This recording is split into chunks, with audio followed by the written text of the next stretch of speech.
ਅਗਲੀ ਖਬਰ ਜਿਹੜੀ ਆ ਰਹੀ ਹੈਗੀ ਆ ਉਹ ਪਾਕਿਸਤਾਨ ਤੇ ਅਮਰੀਕਾ ਦੇ ਨਾਲ ਰਿਲੇਟਡ ਹੈਗੀ ਆ।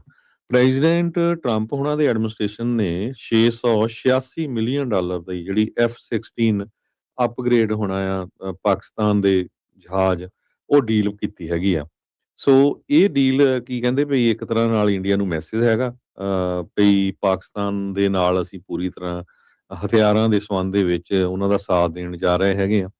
ਸੋ ਟੈਨਸ਼ਨ ਇੰਡੀਆ ਤੇ ਪਾਕਿਸਤਾਨ 'ਚ ਆਲਰੇਡੀ ਕਾਫੀ ਆ ਕਸ਼ਮੀਰ ਨੂੰ ਲੈ ਕੇ, ਹੋਰ ਉੱਥੇ ਜਿਹੜੇ ਟੈਰਰਿਸਟ ਅਟੈਕ ਹੋਏ ਆ ਉਹਨਾਂ ਨੂੰ ਲੈ ਕੇ। ਪਿਛਲੇ ਸਮੇਂ ਦੇ ਵਿੱਚ ਯੂਐਸ ਨੇ ਕਾਫੀ ਪ੍ਰੈਸ਼ਰਾਈਜ਼ ਕੀਤਾ ਵੀ ਸੀ Indian prime minister Narendra Modi ਨੂੰ ਕਿ ਹੋਰ ਜਿਹੜੇ ਸਾਤੋਂ ਹਥਿਆਰ ਖਰੀਦੇ ਜਾਣ।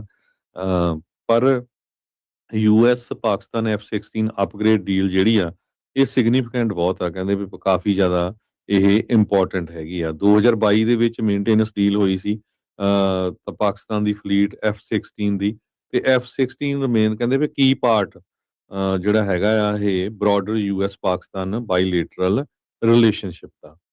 ਤੇ ਯੂਐਸ ਦੀ ਜਿਹੜੀ ਡੀਲ ਆ ਸੇਲਸ ਆਫ ਟੈਕਨੋਲੋਜੀ ਜਿਹੜੀ ਕਿ ਸਪੋਰਟ ਕਰਦੀ ਅਪਗ੍ਰੇਡ ਕਰਦੀ ਆ ਪਾਕਿਸਤਾਨ ਦਾ F-16 ਫਲੀਟ। ਤੇ ਇਹ ਵੀ ਜਿਹੜਾ ਕਨਫਰਮ ਕੀਤਾ ਗਿਆ ਆ, ਇਹ ਯੂਐਸ ਦੀ ਕਾਂਗਰਸ ਨੂੰ ਇਹ ਰਿਪੋਰਟ ਭੇਜੀ ਗਈ ਹੈਗੀ ਆ ਡਿਫੈਂਸ ਸਿਕਿਉਰਿਟੀ ਕੋਆਪਰੇਸ਼ਨ ਏਜੰਸੀ ਵੱਲੋਂ DSCA ਵੱਲੋਂ ਦਸੰਬਰ 4 ਨੂੰ।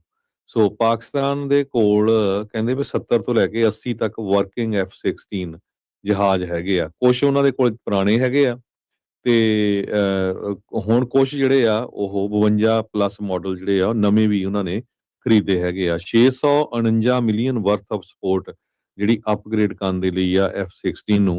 ਤੇ ਯੂਐਸ ਦੀ ਸੇਲਸ ਹੋਰ ਮੇਜਰ ਡਿਫੈਂਸ ਇਕਵਿਪਮੈਂਟ ਜਿਹੜਾ ਹੋਰ ਉਹਦੇ ਵਿੱਚ ਇਨਕਲੂਡ ਕੀਤਾ ਗਿਆ ਆ।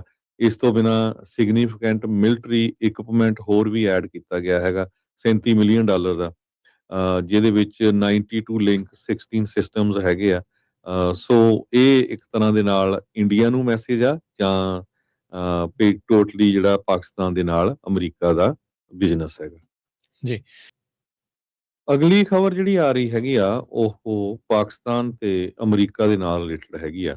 ਪ੍ਰੈਜ਼ੀਡੈਂਟ ਟਰੰਪ ਹੁਣਾਂ ਦੇ ਐਡਮਿਨਿਸਟ੍ਰੇਸ਼ਨ ਨੇ 686 ਮਿਲੀਅਨ ਡਾਲਰ ਦੀ ਜਿਹੜੀ F-16 ਅਪਗ੍ਰੇਡ ਹੋਣਾ ਆ ਪਾਕਿਸਤਾਨ ਦੇ ਜਹਾਜ਼ ਉਹ ਡੀਲ ਕੀਤੀ ਹੈਗੀ ਆ।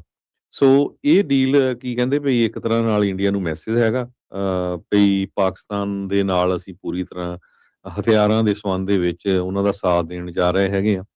ਸੋ ਟੈਨਸ਼ਨ ਇੰਡੀਆ ਤੇ ਪਾਕਿਸਤਾਨ 'ਚ ਆਲਰੇਡੀ ਕਾਫੀ ਆ ਕਸ਼ਮੀਰ ਨੂੰ ਲੈ ਕੇ, ਹੋਰ ਉੱਥੇ ਜਿਹੜੇ ਟੈਰਰਿਸਟ ਅਟੈਕ ਹੋਏ ਆ ਉਹਨਾਂ ਨੂੰ ਲੈ ਕੇ। ਪਿਛਲੇ ਸਮੇਂ ਦੇ ਵਿੱਚ ਯੂਐਸ ਨੇ ਕਾਫੀ ਪ੍ਰੈਸ਼ਰਾਈਜ਼ ਕੀਤਾ ਵੀ ਸੀ Indian prime minister Narendra Modi ਨੂੰ ਕਿ ਹੋਰ ਜਿਹੜੇ ਸਾਤੋਂ ਹਥਿਆਰ ਖਰੀਦੇ ਜਾਣ।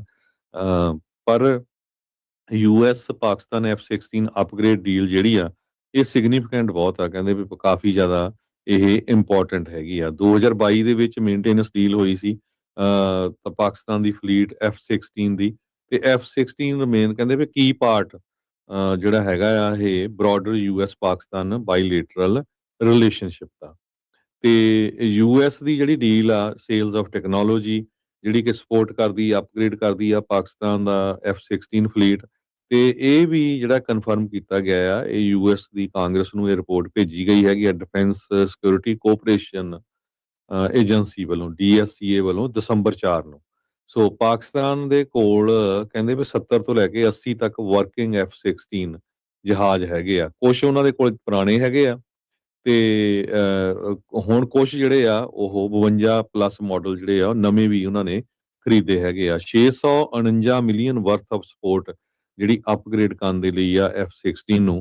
ਤੇ ਯੂਐਸ ਦੀ ਸੇਲਸ ਹੋਰ ਮੇਜਰ ਡਿਫੈਂਸ ਇਕਵਿਪਮੈਂਟ ਜਿਹੜਾ ਹੋਰ ਉਹਦੇ ਵਿੱਚ ਇਨਕਲੂਡ ਕੀਤਾ ਗਿਆ ਆ। ਇਸ ਤੋਂ ਬਿਨਾ ਸਿਗਨੀਫੀਕੈਂਟ ਮਿਲਟਰੀ ਇਕਵਿਪਮੈਂਟ ਹੋਰ ਵੀ ਐਡ ਕੀਤਾ ਗਿਆ ਹੈਗਾ 37 ਮਿਲੀਅਨ ਡਾਲਰ ਦਾ, ਜਿਹਦੇ ਵਿੱਚ 92 ਲਿੰਕ 16 ਸਿਸਟਮਸ ਹੈਗੇ ਆ। ਸੋ ਇਹ ਇੱਕ ਤਰ੍ਹਾਂ ਦੇ ਨਾਲ ਇੰਡੀਆ ਨੂੰ ਮੈਸੇਜ ਆ ਜਾਂ ਵੀ ਟੋਟਲੀ ਜਿਹੜਾ ਪਾਕਿਸਤਾਨ ਦੇ ਨਾਲ ਅਮਰੀਕਾ ਦਾ ਬਿਜ਼ਨਸ ਹੈਗਾ ਜੀ।